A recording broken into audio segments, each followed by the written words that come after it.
بسم اللہ الرحمن الرحیم الحمد للہ الذی ہدانا لہذا وما كنا لنہتدی لولا ان ہدانا اللہ اللہم صل علی محمد وعلی آل محمد وبارک وسلم اما بعد۔ میرے عزیز بچوں، 40 حدیثیں حضرت نبی پاک صلی اللہ علیہ وسلم نے، ہمارے نبی نے، سارے نبیوں کے امام نے، سب سے آخری نبی نے جو باتیں کہی ہیں اور جو کام آپ نے کیے ہیں انہیں حدیث کہا جاتا ہے۔ اسے یاد کرنا چاہیے۔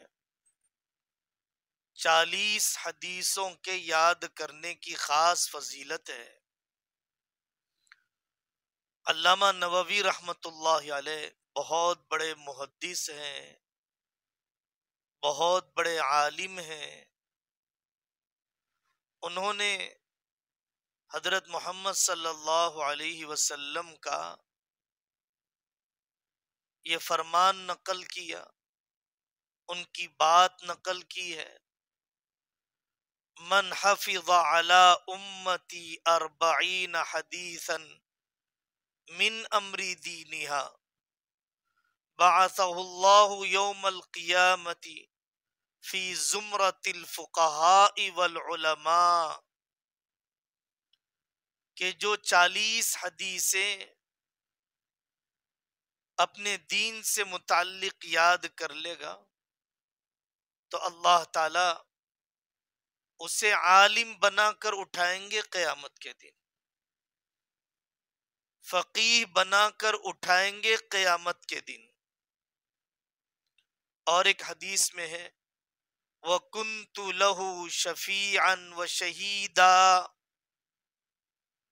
میں قیامت کے دن سفارش کروں گا کہ اے اللہ اسے جہنم میں مت ڈالیے۔ کیوں؟ اس نے 40 حدیثیں یاد کی ہے۔ تو 40 حدیثیں یاد کرنے کا عمل اتنا طاقتور ہے، ایفیکٹو ہے کہ وہ عالم بنا کر قیامت کے دن اٹھایا جائے گا، اور آقا صلی اللہ علیہ وسلم اس کے لیے قیامت کے دن سفارش کریں گے۔ شوق سے یاد کرنا چاہیے 40 حدیثوں کو، یاد رکھنا چاہیے 40 حدیثوں کو۔ یاد رکھنے کا آسان طریقہ ہے عمل کریں۔